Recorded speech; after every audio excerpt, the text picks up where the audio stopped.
Perfect. Can everybody see that? Are we good? Yeah, you're good. You're good in Zoom land. Carly, Okay, are we good in the office? Yep, we're all good here. excellent. Well, thank you for bearing with me there with my technical difficulties going on there. As some of you know, I'm Russell Marsan, Senior Vice President with Investment Property Exchange Services. We're the largest qualified intermediary in the nation. So all we do is facilitate 1031s. I've been doing it for 28 years, so I am actually your local go-to resource. We're only together now for about 45 minutes today, not a long time. Let me be very clear. You don't need to remember anything I say today. The only thing you need to remember is this, my contact information. Put me into your contacts. You can just download that QR code, put your camera on that, and it'll put me into your contacts. You can call me anytime. This is my cell phone number. I can also meet with your clients in person, talk to them on the phone, whatever. That's my cell phone number. You can call me anytime at that number. If you call me at like 8 o'clock this Friday night, the first thing you don't have to say is, Russell, I'm so sorry for bugging you at 8 o'clock on a Friday night. As you'll figure out today, I am a tax nerd. So by default, I don't have a life. You'll be giving me a life by simply calling me and asking me tax questions. It's all good. I also teach accredited courses for CPAs and attorneys. So I'm a free resource for your client's tax advisor too, that they can use at any time. So let's talk 1031 just basically. So first of all, here's a question, and here's the why of 1031. You should ask, if you're listing a property that is not their primary residence, you should always ask the client this question: are you going to be doing a 1031? Right? I promise you, they're always going to answer one of three ways. Yes, I am. No, I'm not. Or what the heck is that? It doesn't matter which one they say. Say, you know what, I'll have my 1031 guru give you a call, let you know all your options with the 1031. But some of them will say, yeah, no, I'm not going to do an exchange. I've already calculated the tax in my own mind, and it's not going to be that much. There's a couple big red flags in that statement. One is, I calculated the tax in my own mind. Yeah, a lot of people just buy and hold real estate. Right? I work with clients all the time that have owned real estate for 20 or 30 years, and they're just selling for the first time. If you haven't sold real estate in 20 years, you're not familiar with taxation, especially in California. And a lot of people will think, oh, no, I'm just going to pay 15% in capital gains. Yeah, that's physically impossible. Anywhere, actually, if you're selling investment properties anywhere in the United States, it's physically impossible to only pay 15%, even if you live in a state that doesn't have state tax, which California ain't one of those states. We're the heaviest tax state in the entire nation. Here's the way taxes actually fall. You have capital gains tax. Right? We've all heard about capital gains. Capital gains is a tax on the appreciation of an asset. Right? You bought it for $500,000, you sold it for $700,000. There's $200,000 of gain. So that is taxed as gain, either 15 to 20% to the feds. And then the state, California does not have a capital gains tax rate. It's just whatever your ordinary income tax bracket is what you're going to be charged by the state. The uppermost bracket is 13.3%. Oh, and by the way, you might have a client that is maybe a senior citizen living on a fixed income, and they're like, I'm not going to pay any capital gains because I'm on a fixed income. And if you look across the bracket, that federal tax bracket that shows, how much you have to make a year to pay capital gains, they'll say, well, if you follow my line across, I make $30,000 a year, so I don't pay capital gains tax. That's true if you only make $30,000 a year, but you're selling a piece of real estate. You've owned it for 30 years. You have $500,000 of gain in that property, right? So when you sell it, that $500,000 becomes your income for the year. So yeah, before you only made $30,000 a year. But for 2024, your income is going to be $530,000. So it has this collateral damage of also making you pay higher taxes on your other income as well. So that's capital gains. So between capital gains is somewhere to 25 to 30%, on average. And that's once again based on the appreciation. There's another tax. Most people don't know about it because they have never experienced it, and that's recapture of depreciation. Right? I mean, we all know what depreciation is because we're in the industry. It's one of the major tax benefits in owning investment real estate. So if you buy, let's say, a $550,000 rental house, well, on average, the improvements are going to be maybe like 75% of whatever that purchase price was. You get to take that number, that big number, and you get to divide it by 27 and a half years, which is going to be on that price range, probably around $15,000. So you get a $15,000 depreciation write-off every single year that's going to write off the income tax due on the first $15,000 of income, the rental income on that property. So that's nice. The first $15,000 of income I don't have to pay taxes on because I've got this huge depreciation write-off. That's wonderful. But every year I take the depreciation, I'm actually lowering my cost basis in that property. So if I've owned that property for 10 years, I've taken $150,000 of depreciation against the property, which means I've lowered my cost basis by $150,000. So after 10 years, my basis is not 550, it's 400,000. Right? So when I sell it, the appreciation is taxed as capital gain. The depreciation I've taken is also taxed. It's taxed at a much higher rate.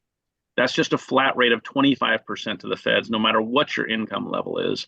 And then the state doesn't care if it's depreciation or appreciation. It's all just taxable income to the state. So let's say that's 10%. So there you're looking at 35%. And then the final tax is the net investment income tax, which is more commonly known as the affordable healthcare tax. And that one's 3.8%. So when you combine all these taxes together, the average tax in California is about 35%. It can be over 40% in taxes if you sell a California property, but a good average is 35% to use. So, I mean, the bottom line of this is if somebody's selling an investment property and they're not doing an exchange, they should know what their tax hit's going to be before they close, right? Because if they think it's this much and it ends up being this much, they're upset, right? So if they're not going to exchange, great. Sometimes it makes sense. Don't do an exchange, but know what the tax hit's going to be. Be informed before you actually close. So here's an example of the difference between selling a property with a 1031 versus selling it without a 1031. So let's say I own a property and I'm going to sell it for $1 million. I've owned it for a long time. I've fully depreciated it. So my primary financial objective in life is appreciation. And I think this area where I own this property is not going to appreciate over the next 5 years or so. But I have targeted another area that I think is going to go crazy over the next 5 years. So what I want to do is list and sell that property and exchange into this other area. And what I want to do is I want to leverage myself out. I want to buy as much as I possibly can because I'm chasing appreciation. So the proceeds that come out of my sale are going to end up being a 25% down payment on whatever I buy. So I'm going to get a 75% loan to value ratio. So in a first scenario, if I sell for $1 million and my average tax is 35%, just around numbers, that means I'm going to roughly pay $350,000 of actual tax, right? If I don't do an exchange, that's $350,000. I just said, bye-bye, right? That'll never earn one more penny of income for me the rest of my life.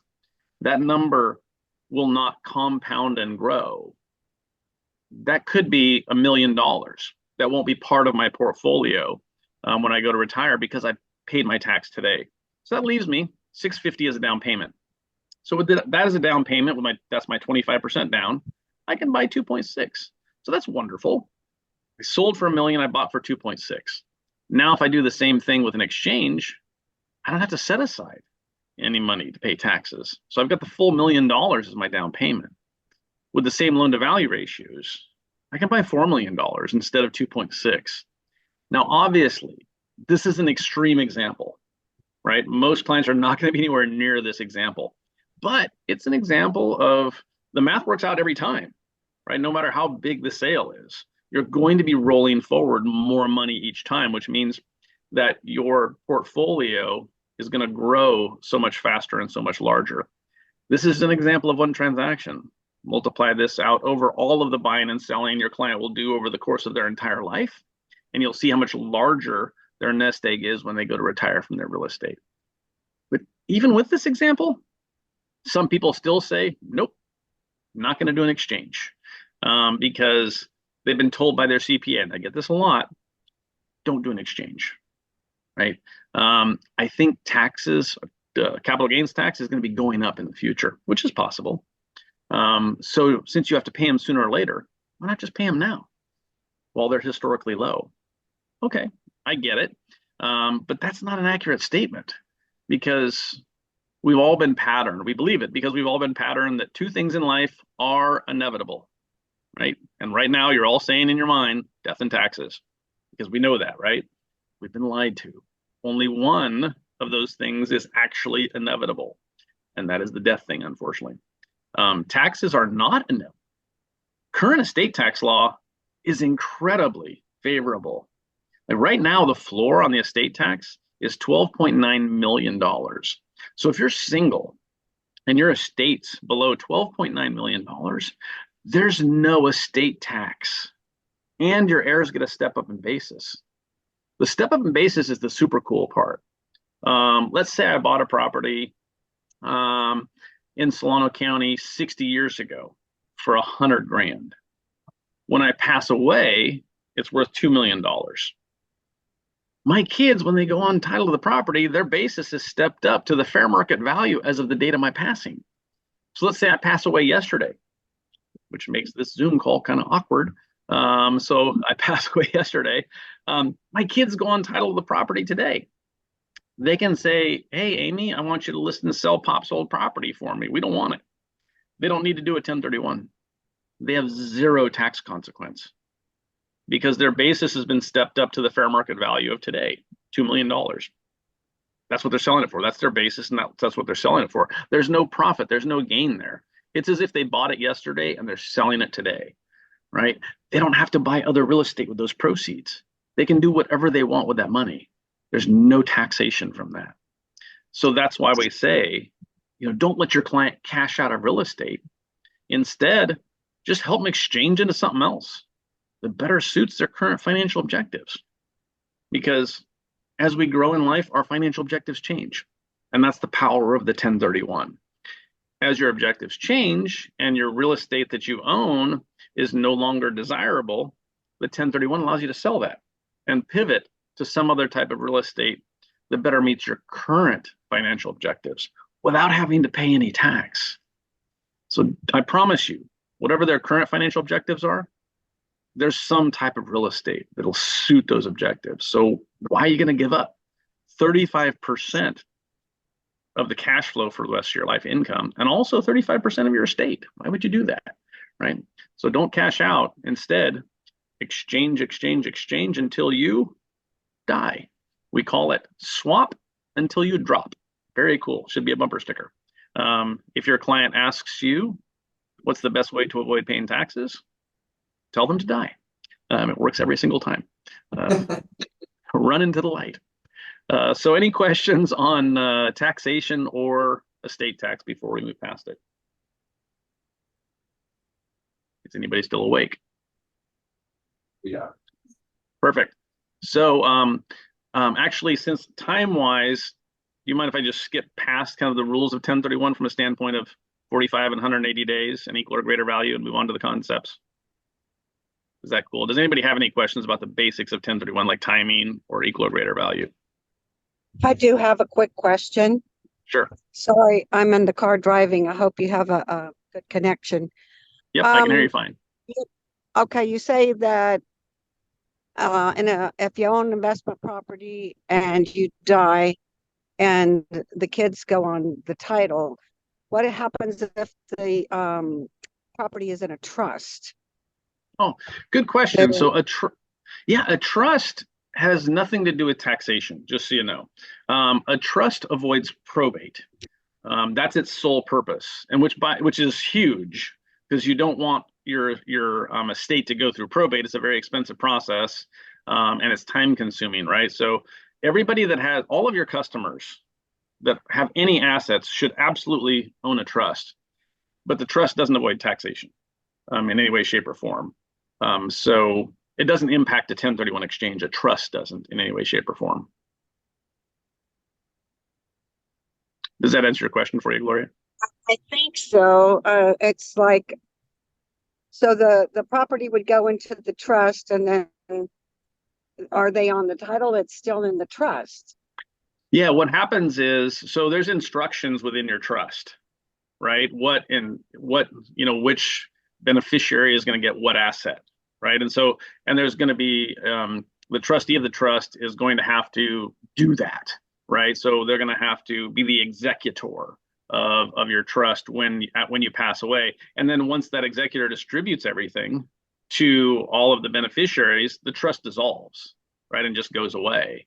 Now, And then and that doesn't like doesn't step-up exist anymore. And basis now all the beneficiaries just own their assets. Okay. Although in some The step-up cases, basis would happen at that time, what's that? and then the stepped up basis would happen at that time. Yeah, the step up basis happens when the estate transfers the asset to the actual beneficiary, and then now they own it and they get the step up basis. It can even happen. I mean, sometimes trusts do go on after they pass. Like, for example, if I don't want my kids to have control of the assets because I don't think they're responsible or something, I want the trust to go on, then I can set it up so it does. Now, once I pass away, while I'm alive, it's what's called a revocable living trust. Once I pass away, if I've directed that trust to continue to move forward and own the real estate still, then it becomes irrevocable. When I'm no longer alive, that irrevocable trust becomes a tax-paying entity, right? And then it owns the asset. And then the trustees, which are the kids, they have control, they earn the income and all that stuff, but they don't own it yet. The trust still owns it until such a point when the trust distributes to the beneficiaries. Most trusts just dissolve after death. And then the assets are typically just then passed on to the various beneficiaries. Okay, thank you so much. No problem. Cool. We turned this into a trust class. Very cool. So any other questions on the timeframes or equal or greater value at a 1031 exchange? I go past it. Okay, cool. Just keep in mind that one thing I do want to mention, your client can't set up a 1031 exchange after the property they're selling closes. Right? We have to set up the exchange prior to a relinquished property closing. They can't call me after the fact and say, hey, I want to do an exchange. I just closed yesterday. I should be in communication with your clients. The earlier, the better. I don't care if they're selling 3 years from now. I should talk to them soon, because what I want them to do is I want them to go into the transaction stress-free, completely understanding the process and knowing what their priorities are in having a successful exchange. And so the sooner I talk to them, the better. If they need to meet me, we can do that too, or whatever. But we don't officially open an exchange until they're under contract with a buyer and they've opened escrow. And then we just have to set up the exchange sometime before close of escrow. It takes like a day to set up the exchange. It's a really quick process. So let's talk about like kind. This is super cool to know about, and also a really great marketing opportunity for you guys to know about. There is this misconception out there that like kind means it's a visual definition of, well, if I'm selling raw land, I have to buy raw land. Or if I'm selling rental properties, I have to buy rental properties, commercial for commercial, etc. It's not the case. All real estate is like kind with all real estate. That's huge, right? That means, like, for example, if somebody owns raw land, let's say they just have like 5 acres of land, nothing on it, then typically they don't have any income coming off that, and they can't depreciate it either. So something like that is a negative cash flow vehicle, right? They just pay their property taxes every year and they hope it goes up in value. Raw landowners are fantastic to solicit and let them know, hey, I can help you free up that stagnant equity. Right? That land is worth, I don't know, $400,000. That's $400,000 that is not providing you with any income and no depreciation. It's called stagnant equity. I can take the $400,000 and help you. We can sell the land, and I can help you buy a rental property. And now you own a rental. Now you have income coming off your $400,000 of equity. Now you have depreciation that you can take to shelter the income from that property. And in a lot of cases, you have a faster appreciating asset because maybe the house is going to appreciate better than the land did. You can do that entire transaction free using the equity from the land and the 1031 exchange. People would be willing to do it if they simply knew the option exists. I can't count the number of times over the years I've had CPAs tell my clients, you can't exchange raw land for improved property. It's not like kind. That is 100% false, right? So this misconception is out there. So that's why it's kind of what I call the low-hanging fruit from a standpoint of kind of developing a relationship with a client. Because as agents, you should position yourself. Well, first of all, let's back up. Every client you work with, every client, I don't care what you're helping them to buy or sell, you should ask them this question. What other real estate do you own? Right? You should ask them that because you should know that. Because you want to position yourself as their real estate financial advisor. Right? You want to ask if they own 4 properties, then you want to offer to them, hey, I can do an analysis on your real estate you own. I want to let you know if those properties are meeting your current financial objectives. Because if they're not, I'm going to recommend you list and sell the ones that aren't. And then I'm going to help you exchange into something else. Because I always want your portfolio to be meeting your current financial objectives, whatever they are, right? But in that case, the land, man, if you own raw land, it's not providing you with any income, that's the low-hanging fruit. That's something that is absolutely not doing anything for them. And it's a major flip in their financial picture, right? To be able to go from raw land into an improved property. So it's all like kind. And this is the beauty. If you look on this slide, all of these different kinds of asset classes, they all have different financial objectives. And that's the beauty of the 1031, right? As your objectives change, it allows you to pivot to that different type of real estate to better meet whatever your current financial objectives are. But if all of these are like kind, then why even have that term like kind? And that's because there are things that are not like kind. None of these things on this slide you can 1031 into, right? Like partnership interests. A partnership can do an exchange. So if you have clients that are in a multiple member LLC, they're buddies and they buy and sell real estate in that or whatever and hold, the partnership can do the exchange. It's just you can't exchange into or out of a partnership interest. So if 3 of us were in a 3-member LLC and you guys wanted to buy me out because, I'm just not a very good partner. If you've been in a partnership with me, you'll totally get what I'm saying. And you want to buy me out, my buyout is not taxable. I'm sorry, not exchangeable. It's fully taxable. Same thing, I can't buy into a partnership interest. So I can't sell a rental property and do a 1031 exchange into somebody else's partnership. I can buy into the real estate that a partnership owns as a tenant in common owner with the partnership. I just can't buy into the partnership. So the reason why I bring that up is because if you work with enough investors, you will work with people that buy properties together as buddies in one entity, like an LLC. Well, if they want to go their separate ways and sell a piece of real estate, they need to call me. They need to call me early so we can talk about that, especially in California, how they can achieve that. There's a couple different options. Inventory property, also not exchangeable. Stocks, bonds, notes, none of that is exchangeable. They're securities. Here, this is an important one, the primary residence. This is really important for you guys to know about how the 1031 kind of interacts with the primary residence. So first and foremost, you can't 1031 a primary residence, just a pure primary residence, because it's a personal use property. And in order to qualify 1031, the intent must be to hold for business or investment purposes, not for personal use. And that's fine, because if you have somebody selling a primary, they already have a wonderful tax benefit. They don't need a 1031 in most cases, because they have what's called Section 121 of the Internal Revenue Code. And that's that $250,000 or $500,000 capital gain exclusion. So if you've owned and occupied your primary for any 2 out of the last 5 years, you can exclude $250,000 of gain profit if you're single, $500,000 if you're married filing jointly. So because of that, few people need to exchange anyway when they sell. But here's something really crucial to know.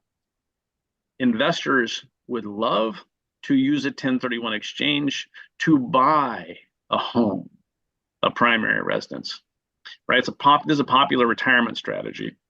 I own a couple of single family rental properties. I'd like to sell those and use those proceeds to buy my very expensive property up in Tahoe or Bodega Bay overlooking the ocean, right? Well, on its face value, I can't do it because it's a personal use property. But what I can do is go through a conversion process. The IRS, back in 2008, created my absolute favorite revenue procedure. It's Revenue Procedure 2008-16, and it's a safe harbor, which means if you follow this recipe, you're safe from the IRS. They can't challenge your exchange. They can't overturn it. And this is a recipe that shows taxpayers how to convert properties to and from personal use to business use, either before or after a 1031 exchange. And this, if you follow it, you're safe from them. That's why this is my absolute favorite revenue procedure in my 28 years. I read this revenue procedure every night before I go to bed. It gives me very happy dreams. Here's the revenue procedure. And that is, so you want to sell your investment properties. Great. Sell them, do a 1031 exchange. You buy your dream home overlooking the ocean. For the first 2 years, this is what you have to do to satisfy the exchange. For the first 2 years, you have to treat the property two ways. One is you have to limit your personal use to 2 weeks a year or less, or 10% of the rental history, whichever is a greater number. So if you rented it on Airbnb for 300 days a year, you could use it personally for 30 days a year. And by the way, if you're going there to like work on the property, that's not a personal use visit. That's a maintenance visit. Right, so there's ways to use it legally for more than the 2 weeks a year within the revenue code.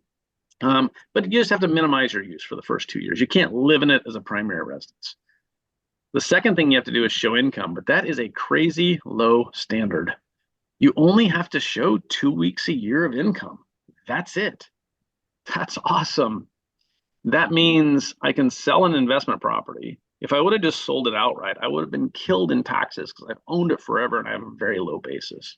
I don't have to pay any taxes. I can take 100% of the sales proceeds and buy my very expensive dream property all cash. And all I have to do for the first 2 years is limit my personal use and find a buddy to rent it to for 2 weeks a year. Yep, that's all you got to do. After 2 years, guess what I get to do? Whatever I want. I can move into it as a primary. I can treat it as a pure second home or vacation home. I never have to rent it again after the 2 years. And my exchange, 100% safe harbor, it can't be challenged. This is huge to know about because when you're talking to your clients and you're vetting them for their financial objectives for their real estate going forward, a couple questions you should ask them. Like in the next 2 years, have you thought about, you're going to be moving to another primary residence somewhere else or retiring? Or have you thought about buying a second home or vacation home anywhere in the United States? If the answer is yes to any of those questions, you can make the suggestion, well, you've got these investment properties over here. Let's list and sell those right now and use the 1031 to achieve those objectives right now. Like, people don't know this option exists. Guess what everybody's been doing since COVID, right? They've been buying second homes and vacation homes all over the country, right? You can use the 1031 to do that. People just need to know that this option exists. So this is really good to know about. This is normally an area of a lot of questions. Does anybody have any questions on this? The whole primary residence interaction with the 1031? No? Oh, fantastic. Okay. Let's talk about mixed use property. And by the way, if somebody does have a question, just chime in, unmute yourself and chime in and stop me. It's fine. Here's another area, mixed use exchange. This is also super important to know about it because it's more common than it used to be.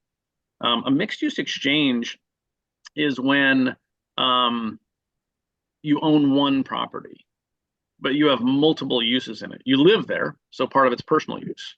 but you also rent out part of it. So part of it's business, right? A common example would be like a duplex. I live in half, I rent out half. Okay. Well, then when I sell it, if I've lived in it for at least 2 years, when I sell it, half the sales price will come to me completely tax-free under my Section 121 homeowners exclusion. The other half the sales price is what I need to use to buy replacement properties in my 1031. So I eliminated some tax and pocketed some money, and then I didn't exchange on the rest. So the net effect was I eliminated some tax and deferred the rest. I paid no tax. Now, a more common one is an in-home office. Guess what everybody's been doing since COVID? Your clients as well, claiming an in-home office. This is an important question to ask every single client if you're listing a primary residence. I promise you your competitors are not asking this question. Asking this question, listing a primary residence. Do you have any business use in this home? And they might say, well, what do you mean? Do you claim an in-home office? Do you rent out a bedroom on Airbnb to traveling nurses? What do you do with that ADU in the backyard? And if they say, yeah, we do claim an in-home office or whatever, I say, great. The next question is this. Have you talked to your CPA? Did he tell you how much you're going to be paying in taxes when you sell this property? And they might come back with, well, no, we haven't talked to our CPA because we don't have more than $500,000 of profit in the sale of this primary residence. So we're not going to pay any tax. That's not accurate. You're going to pay some tax, even if you're within your $500,000 of gain. Because when you sell a primary and you take that Section 121 exclusion, that is an exclusion of capital gain. It is not an exclusion of recapture of depreciation. So any depreciation you've taken is absolutely 100% going to be taxed, even if you're selling as your primary residence and even if you're within your 500,000, it will be taxed. And remember, that's a more punitive rate. That's going to be a minimum of 35% in tax, minimum. So have them talk to their CPA. If the CPA says you're only going to pay $2,000 in taxes, okay, don't do an exchange, just pay your tax. If the CPA says, oh, thanks for calling me, you're going to pay $60,000 in taxes. Okay, well, now they have the option. They can 1031 that portion. And it's pretty easy to calculate how much they need to 1031 because they've been taking depreciation, right? Maybe the square footage of the house they use as an office is 20% of the square footage of the entire house.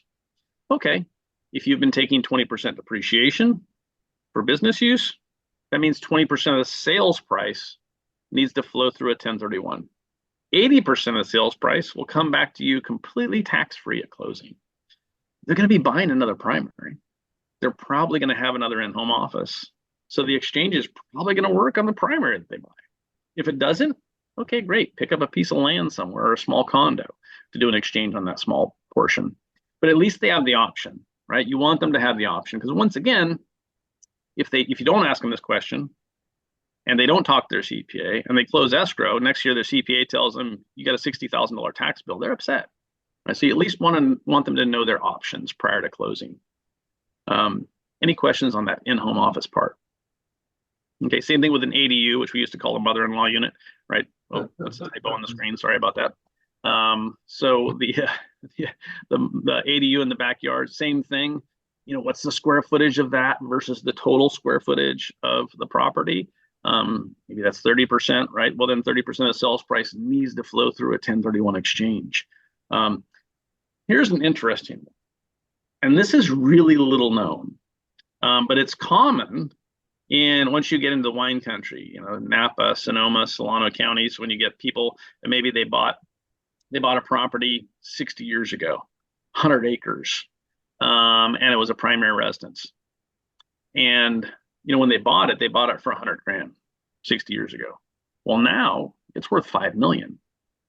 Okay. They've never farmed it and they've never ranched it because if you farmed it or ranched it, it's kind of a no-brainer that it qualifies 1031. But if some people will say, well, gosh, I've never had income on my land, so how can it possibly qualify 1031? It doesn't need to be producing income to qualify 1031. You hold raw land for appreciation if it doesn't provide cash flow, which is investment, which qualifies as like kind in 1031. So the 100 acres, if you bought it for 100,000 and you're selling it for 5 million, and it's your primary residence, that section 121 exclusion we talked about earlier, it's not very beneficial, right? Because you get the $100,000 basis back, that's non-taxable. But then you also get $500,000 of the gain back. Okay, that means $600,000 non-taxable.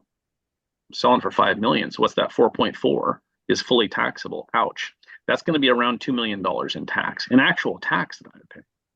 So instead, you can do this mixed use exchange, even though you've never earned a penny of income for it.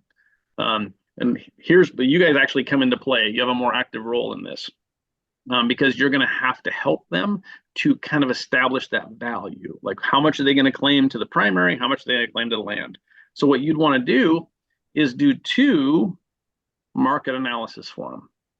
One would be the house, if it were just to stand alone on like a lot or an acre, right? So you want to do some comps on just that, because that's what they use for personal use. So let's say you determine that's worth $1 million. Okay, now I want an analysis on 99 acres. If it didn't have a house on it, what would that go for? You're like, well, that's the $4 million. Okay, great. Now I've got my allocations. It's voluntary, right? I'm just going to tell escrow as the seller. I'm going to tell escrow, send me $1 million. I'm going to claim that as my 121 exclusion. I'll still pay a little bit of tax.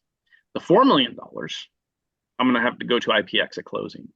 And I'm going to use a 1031 exchange to buy $4 million worth of income properties. That's going to provide me with income for the rest of my life. I don't have to give up the $2 million in taxes. It's called a mixed use exchange. It's huge. Once again, tax advisors or just people in general don't know this is possible. So, I mean, the moral of this story is, if somebody's selling a primary and they're in excess of their $250,000 or $500,000, what are you guys all going to do? You're going to call me, right? You can call me, and you can call me anytime.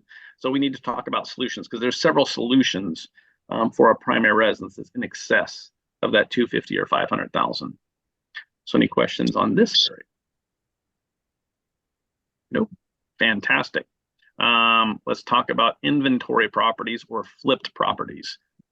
Inventory properties. So there's two types of properties that don't qualify 1031 as like kind. Personal use properties, we've already talked about that.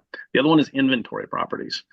An inventory property in the IRS's eyes is any property that is primarily held for sale by the owner. So a builder, they buy land, they develop it, they build spec homes, they sell it. That's inventory property. Doesn't even get capital gains treatment. Doesn't get 1031 treatment. It's just going to be treated as ordinary income tax. Flippers, they buy, fix up, and sell. Doesn't get 1031 treatment. Doesn't get capital gains treatment. Just ordinary income tax. If you have a flipper that says to you, hey, I've been thinking about doing this 1031. I just kind of heard about it. Should I be thinking about 1031s on my flips? There's only one question you have to ask him in return. And that is this: Mr. and Mrs. Flipper, do you guys need the money to live on from your flips? That's all you have to ask them. If they say, yeah, that's how we pay our bills. Okay, great. Don't even think 1031. It's not for you. You're just going to pay ordinary income tax on your income just like the rest of us do. Don't think 1031. But some flippers will say, no, we don't need the money to live on. It's a side hustle. We do something else for a living. They're a policeman, they're a teacher, right? What we'd like to do is just roll the equity from this flip into the next flip. Okay, great. Well, then you need to start thinking 1031. But that means you need to alter your strategy. So instead of buying, fixing up, and selling, you're going to buy, fix up, and rent. You're going to establish a held for intent. As soon as you cross the line of renting a property out, then you've crossed the line from being what the IRS considers a dealer to an investor. And there is no stated time period, by the way, of how long you have to rent it out or even own it. The IRS has never created a revenue procedure that says this is how long you have to hold it. What most people agree on is a year. So buy it, fix it up, get a little rental history in there, own it in total for at least 1 full year, and then sell it and do it 1031, right? They would be slowing it down because most flippers don't want to own for a year. So if they did, they would end up doing less flips, but they would amass so much more equity, so much more wealth, even if they did less flips. Because each time I'm flipping, it's ordinary income tax. So I'm probably giving up close to 40% in taxes from the profit on that. Whereas I can keep that rolling forward. Either ways, there's no right or wrong. It's just options. And it's just letting your clients know they have options. So any questions on flipping? No. Cool. Moving markets. Another great opportunity for marketing for you guys. You should solicit people that own properties in California, but they don't live in California. You guys probably haven't heard this term, the exodus, right? Everybody's heard that term. I've been seeing it in my industry for about 9 years now. It's real. Seeing a lot of people leave the state, but what I do see mostly is people are just leaving the state personally, right? They're selling their primary residence in Fairfield and they're moving to Alabama and they're buying a primary residence there. They still own investment properties here, a bunch of rental properties or some raw land. My question is, why? Why do you still own properties in California? I mean, if you want a second home to come back here and visit, I get it. But your investment properties, why do you still own those? Why are you managing from 2,000 miles away, right? If you don't like California anymore, move your assets to the state where you now live. And the reason why they're not doing this is because they don't know. Nobody's told them that 1031 is federal. You can sell in California and defer both state and federal tax into Alabama, where you now live, right? People would be willing to do it if they simply knew the option exists. And the math works out 100% of the time. You can sell one rental house in Fairfield. And with those proceeds, you can probably buy, I don't know, like half of Alabama. You can buy like the whole Bama part of the state. People would be willing to do it if they simply knew the option exists. And, same thing, people, they're thinking of retiring to another state or they want to buy a second home or vacation home somewhere else in another state. Great, you can do that with the 1031 exchange because 1031 is federal and every state recognizes the 1031. So, and it's also very easy to get contact information for people that own properties here but live out of state. Title company obviously offers that. Same thing with landowners we talked about earlier. Super easy to get your contact information for those people that own raw land. And by the way, on my website, which is ipx1031.com/Marsan, my last name, you'll know you're in my little microsite of our massive website when you see my picture. Apologize for that. But on there, halfway down, there's a sign up for the newsletter. It's great for social media and sharing and stuff like that. But also halfway down, you'll see download free investor postcard templates. I created these templates a couple of years ago. I just revamped them this year as well, but they're geared towards different types of owners. A raw landowner, one's geared to that, out of state owner, right? Things like that. So you can download and you can use the postcards as is, or you can just create your own piece using the verbiage off it or whatever. So it's just meant to be templates for you. So the most common reason why people do 1031s is this: diversification, right? They're building their wealth. They buy their first property. They build some equity in it. They own it for a handful of years. And now with their new equity, they sell it and they use that to buy 2 properties or a bigger and better property. So they keep rolling it into expanding their real estate holdings, right? This is very common in a 1031. But I'm leading up to the next strategy. And I think this is probably the best marketing opportunity for agents that want to list single family properties and bring more single family type properties onto the market. Here's the demographic that I'm recommending you solicit: people that own multiple single family rental properties. You define multiple, could be 5, 10, 15, 20. And they've owned them for a long time. There's 2 reasons why we say long time. One is you want there to be equity in the properties. The second thing is you want them to be at or near retirement age. If someone is at or near retirement age and they own single family rental properties, multiple, they're in the wrong asset class. They should be selling those properties right now. It's just they don't know it. What I'm about to describe to you is not a sales tactic. It's just math. and it works out 100% of the time. My life is real estate financial analysis.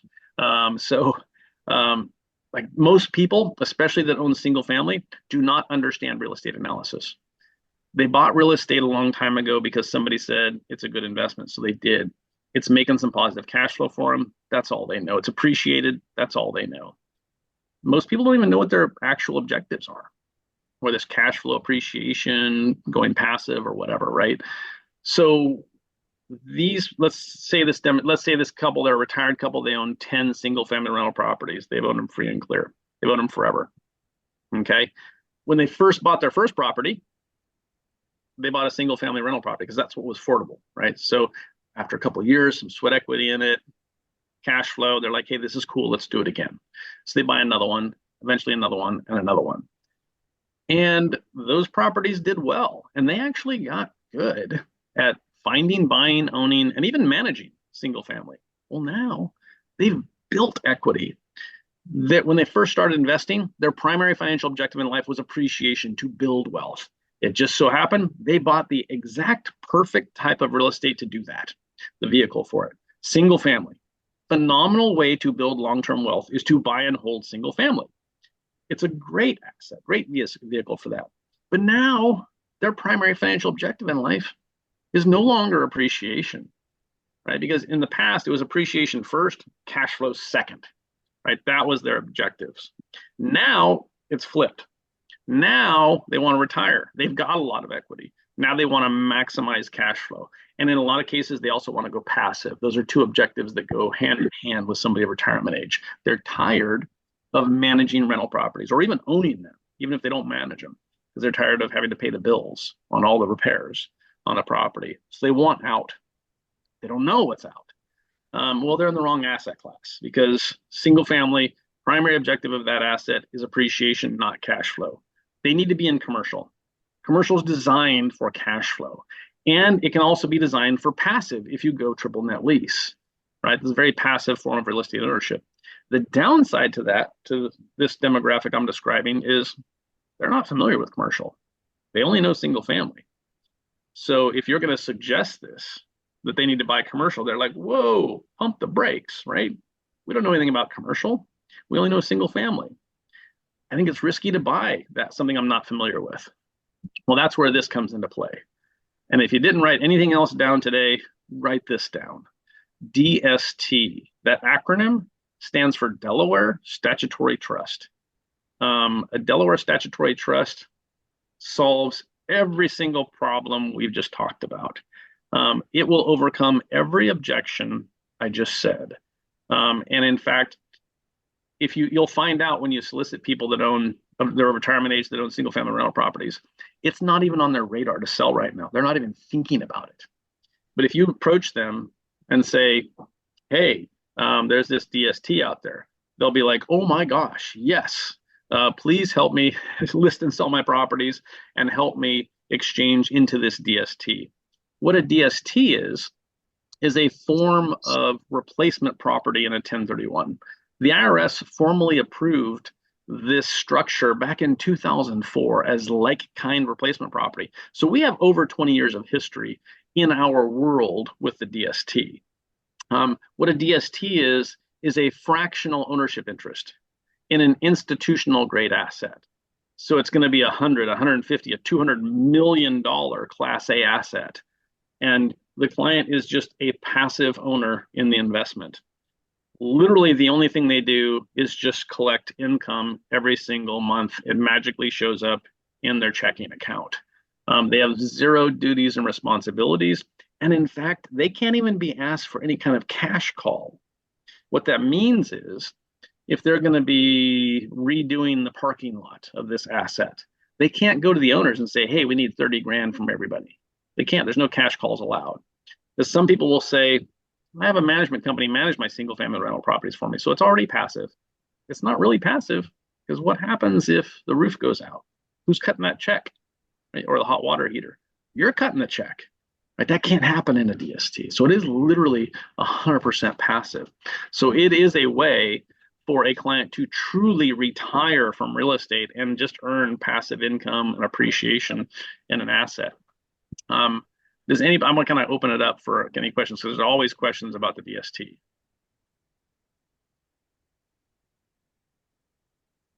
No? No questions about it. Okay, excellent.